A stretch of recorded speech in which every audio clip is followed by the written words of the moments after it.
Baru-baru ini muncul berita yang cukup heboh di kalangan media ekonomi Indonesia.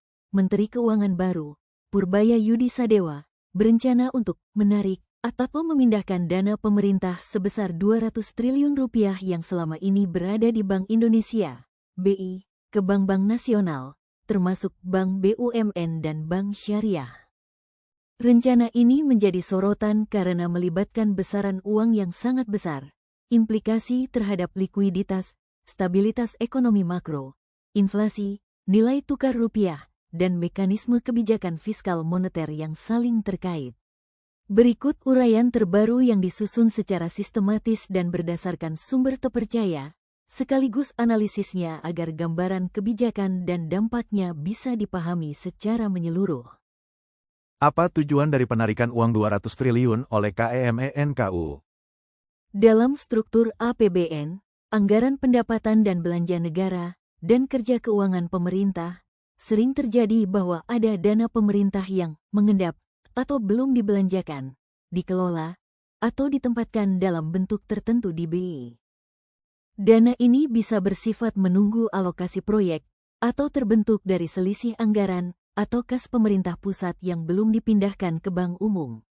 Menke Purbaya menyebut bahwa dari total dana pemerintah yang mengendap di BI, sekitar 430 triliun rupiah adalah potensi yang bisa dialihkan.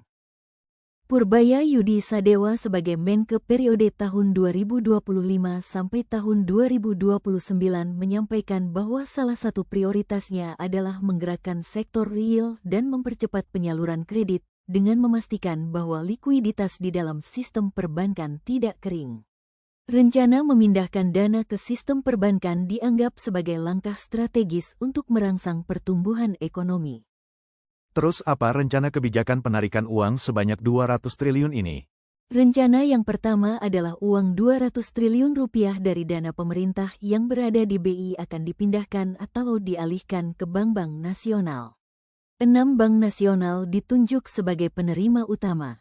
Bank-bank tersebut adalah bank milik negara yang tergabung dalam Himbara, yaitu Bank Mandiri, BNI, BRI, BTN, dan 2 bank syariah, yaitu Bank Syariah Indonesia, BSI, dan Bank Syariah Nasional, BSN.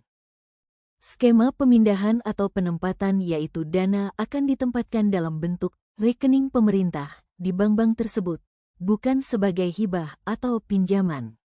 Berarti dana tersebut secara nominal tetap milik pemerintah, hanya dipindahkan dari BI ke bank umum untuk keperluan likuiditas dan agar dapat dimanfaatkan oleh bank untuk mendorong penyaluran kredit. Tidak semua bank akan menerima jumlah yang sama. Ada pembagian proporsional, tergantung kapasitas dan kemampuan bank terkait dalam menyerap dana, dalam menyalurkan kredit, sehingga alokasi tiap bank berbeda. Misalnya, BRI dijelaskan akan mendapat porsi terbesar di antara bank penerima. Tujuan utamanya adalah meningkatkan likuiditas dalam sistem perbankan agar perbankan terdorong menyalurkan kredit. Dengan demikian diharapkan sektor usaha bisa bergerak lebih aktif, investasi bisa meningkat, pertumbuhan ekonomi merespon cepat, dan lapangan kerja terbuka lebih banyak. Lalu bagaimana kesimpulannya? Kesimpulannya, rencana Menteri Keuangan Purbaya Yudi Sadewa untuk menarik dana 200 triliun rupiah dari Bank Indonesia dan menyalurkannya ke bank umum adalah sebuah kebijakan fiskal moneter yang ambisius dan strategis. Kebijakan ini dirancang untuk meningkatkan likuiditas, mempercepat pertumbuhan kredit, dan mendukung aktivitas ekonomi di sektor real.